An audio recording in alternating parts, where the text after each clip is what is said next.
Sir నమస్కారం sir. నమస్తే. Sir 'Chhaava' movie block buster టాక్‌తో కలెక్షన్‌ల వర్షం అయితే కురిపిస్తుంది సార్. మరి ఇప్పటివరకైతే ఒక 'పుష్ప 2' రికార్డ్‌ని కూడా బ్రేక్ చేసినట్టుగా కూడా వార్తలు వినిపిస్తున్నాయి. మరి 9 డేస్ కలెక్షన్ రిపోర్ట్ ఏ విధంగా ఉంది? ఏ రకంగా 'పుష్ప 2' రికార్డ్‌ను బ్రేక్ చేసింది? మరి 'చావా' కలెక్షన్‌ల విషయంలో మీ ఒపీనియన్ ఏంటి సార్? 4 రోజుల్లోనే 4 రోజులు, 5 రోజుల్లోనో 'పఠాన్‌ని క్రాస్ అయిందన్నారు. హ్మ్. 'పఠాన్‌ని క్రాస్ అయింది. 'షారుఖ్ ఖాన్' వెనక్కెళ్ళిపోయాడు. నెక్స్ట్ 'అల్లు అర్జున్' టార్గెట్ హ్మ్. అన్నారు. ఇప్పుడు 'అల్లు అర్జున్' కూడా కొట్టేశారని చెప్తున్నారు. మేబీ హిందీ బెల్ట్‌కి సంబంధించి వసూళ్ల వివరాలు కావచ్చు. అంటే దేశవ్యాప్తంగా ఈ సినిమాని వివిధ భాషల్లో డబ్ చేయటం అనే ప్రోగ్రామ్ పెట్టుకోలేదు. అయితే తెలుగులో రకరకాల అభిప్రాయాలు వినిపిస్తున్నాయి కానీ, ఈ సినిమా డబ్బుడ్ వెర్షన్ ఒకటి విడుదలైంది. హ్మ్. తెలుగులో డబ్ అయిన వెర్షన్ ఒకటి యూట్యూబ్‌లో రిలీజ్ అయింది. హ్మ్. దాన్ని చాలామంది చూసేస్తున్నారు. ఇది కలెక్షన్స్ మీద ప్రభావం చూపిస్తోంది అనే గొడవ ఒకటుంది. దీంతో పాటు ఈ సినిమాని రీమేక్ చేస్తారు అనే ప్రచారం ఒకటి జరుగుతోంది కానీ, రీమేక్ చేస్తారని అనుకోవడం లేదు. ఓకే. రీమేక్ చేసే అవకాశాలు లేవు కానీ, డబ్ చేసి మొత్తం అందరి దగ్గరికి ఈ సినిమాని తీసుకెళ్ళే ప్రయత్నం ఏదైనా జరిగితే జరగచ్చు కానీ, అది కూడా ఈ పాటికే జరిగుండాలి.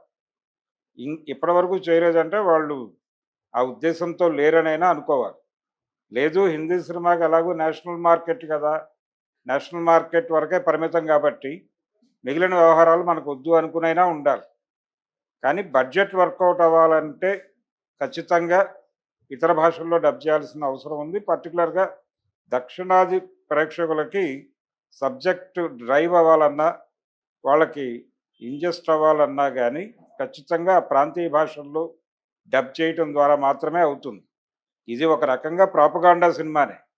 నిర్మొహమాటంగా ప్రాపగాండా సినిమా అయినప్పుడు ప్రతి ఏరియాకి ఈ అభిప్రాయాలు పంపు చేయాల్సిన అవసరం ఉంది. ఔరంగజేబుని విలన్‌గా పోర్ట్రేట్ చేయటం అనే ప్రోగ్రామ్‌ని జాతీయ స్థాయిలో ఎంత బలంగా చేయగలరో దాని తాలూకా ఫలితాలు అంత గొప్పగా ఉంటాయి అనేటువంటి ఒక అభిప్రాయం కలిగినటువంటి రాజకీయ పార్టీకి దన్ను ఇచ్చే పద్ధతిలో ఈ సినిమాని తీశారు. అందుకని ఇది ప్రాపగాండా సినిమానే.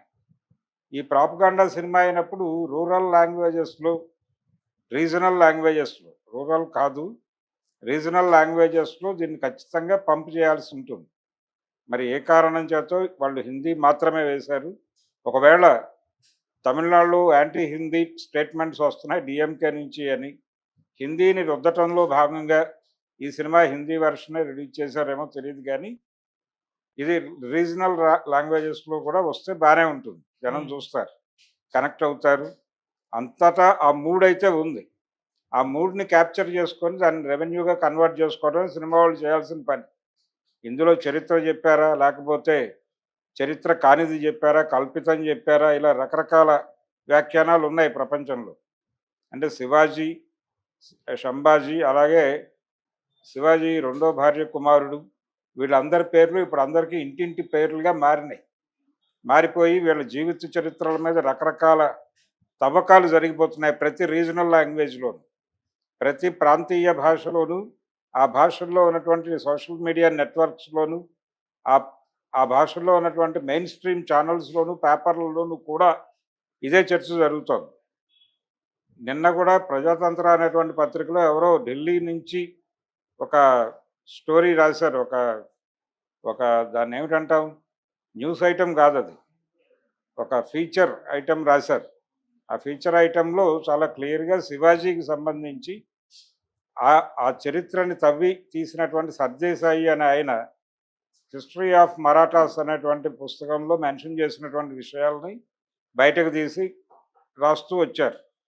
ఈ క్రమంలోనే ఆయన మీద ఉన్నటువంటి అభిప్రాయాలు అంటే ఆయన యాంటీ ముస్లిం అనేటువంటి అభిప్రాయం తప్పని, అలాగే అఫ్జల్ ఖాన్‌కి ఆయనకి జరిగినటువంటి యుద్ధం, అఫ్జల్ ఖాన్ ఈయన్ని చంపేయటానికి దారితీసిన పరిస్థితులు, అఫ్జల్ ఖాన్‌ని ఎవరు శివాజీకి వ్యతిరేకంగా మోటివేట్ చేశారు అనే దానికి సంబంధించినటువంటి వాస్తవ విషయాలు. అంటే ఆయన్ని శివాజీకి వ్యతిరేకంగా మోటివేట్ చేసింది మహారాష్ట్ర బ్రాహ్మలే అనే విషయం నిర్ధారిస్తూ సర్దేశాయి గారు రాశాడని చెప్పి వీరు ప్రపంచానికి చెప్పే ప్రయత్నం చేశారు ఈ రచయిత్రి. ఈ క్రమంలోనే చాలా విషయం మెన్షన్ చేస్తూ ఆయన నిరాయుధుడిగా రమ్మన్నాడు. నిరాయుధుడిగా వెళ్ళినప్పటికీ మిమ్మల్ని చంపేసే అవకాశం ఉంది అని చెప్పి శివాజీకి అఫ్జల్ ఖాన్ దగ్గరికి వెళ్ళేటప్పుడు నిరాయుధంగా వెళ్ళటం కరెక్ట్ కాదని సలహా చెప్పింది. ఆయన దగ్గరే ఉన్నటువంటి ఒక ముస్లిం సేనాని, ఆయన అంగరక్షకుడు, శివాజీ భద్రతని కోరుకునేటువంటి వ్యక్తి, ఆయన బాధ్యతగా చెప్పాడు ఆ మాట అని కూడా అందులో రాశారు. వారు నివారించారు. అయితే శివాజీతో ఒక ప్రమాదం ఉంటుంది జాగ్రత్త అని అక్కడ అఫ్జల్ ఖాన్ని వార్న్ చేసింది కూడా బ్రాహ్మలే అనేది ఎస్టాబ్లిష్ చేస్తూ రాశారు. సో అతని గెలుపు, అతని ద్వారా శివాజీని అడ్డు తొలగించుకోవాలి అని పీష్వాలు అనుకున్నారు.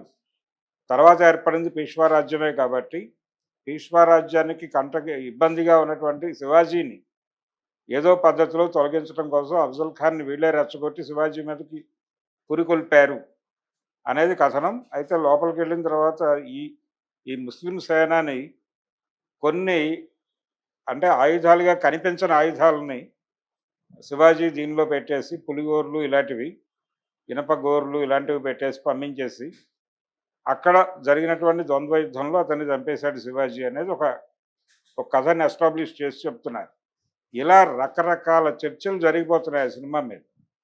ఈ చర్చల ఫలితంగా ఇవేమిటో చూద్దామని చెప్పి థియేటర్కి వెళ్తున్నారు జనాలు. అంటే ఈ మధ్య కాలంలో ఇంతగా డిస్కసివ్ పాయింట్గా మారినటువంటి సినిమాలు తక్కువ ఉన్నాయి. ఈ సినిమా ఇది ప్రాపగాండా సినిమా అనే విషయం, ప్రాపగాండా సినిమా ఏం ప్రాపగాండా చేశారు వీళ్ళు అనే దాని మీద చాలా కూలంకషమైనటువంటి చర్చ జరగటం అనేది ఈ సినిమాకి ఉపయోగపడుతోంది. మరక మంచిదే అనే సిద్ధాంతం ప్రకారం ఈ సినిమాకి ఆ మరక ఉపయోగపడుతోంది కాబట్టి రీజనల్ లాంగ్వేజెస్లో డిస్కషన్ జరుగుతున్నంత కాలం ఈ సినిమా కలెక్షన్స్ స్ట్రాంగ్గా ఉండే ప్రమాదం ఉంది. ఆ ప్రమాదం వల్ల ఇప్పుడు కొంత కలెక్షన్స్ రైజ్ అయినాయి అన్ని చోట్ల బాధ్యతగా వెళుతున్నారు. బాధ్యతగా సినిమాకి వెళ్ళటం అనేది ఇక్కడ కోర్ట్స్లో ప్రత్యేకంగా మాట్లాడుకోవాల్సిన అంశం. బాధ్యతగా సినిమాకి వెళ్ళే ప్రయత్నం, అలాగే బాధ్యతగా చూస్తున్నారు అనే విషయాన్ని ప్రమోట్ చేయడానికి వాళ్ళు రకరకాల వీడియోలు చేసి సోషల్ మీడియాలో పెడుతున్నారు. పిల్లలు లేచి నిలబడి అరవటాలు, అంటే ఆ క్యారెక్టర్ సంభాజీ మహారాజ్ మీద దాడి జరిగిన సందర్భం, ఆయన కట్టేసిన సందర్భంలో జనాలు, అలాగే ఆయన ఔరంగజేబ్కి వ్యతిరేకంగా మాట్లాడుతున్న సందర్భంలో రెచ్చిపోయి జై భవానీ వీర శివాజీ అని థియేటర్లలో నినాదాలు ఇవ్వటం, ఇదొక ప్యానిక్ సిచ్యువేషన్ని వాంటెడ్గా క్రియేట్ చేస్తున్నారు. ఈ ప్యానిక్ సిచ్యువేషన్ క్రియేట్ చేయటం కూడా సినిమాకి పాజిటివ్ అపీరెన్స్ తీసుకురావడానికి. అలాగే సోషల్ మీడియాలో చాలా విస్తృతమైన ప్రచారం వాళ్ళు చేస్తున్నారు, కౌంటర్ పార్ట్ కూడా జరుగుతోంది. అయితే కౌంటర్ పార్ట్ చదివిన వాళ్ళు, పాజిటివ్ అంశాలతో వస్తున్నటువంటి వీడియోలు, ఇతర కంటెంట్ చూస్తున్న వాళ్ళు అందరికీ ఒక క్యూరియాసిటీతో ఆ థియేటర్ వైపు కదులుతున్న మాట వాస్తవం. కాబట్టి ఈ ప్రచారం జరుగుతోంది, ఈ కలెక్షన్స్ వస్తున్నాయి, ఈ రన్ బాగుంటుంది, డెఫినెట్గా మనం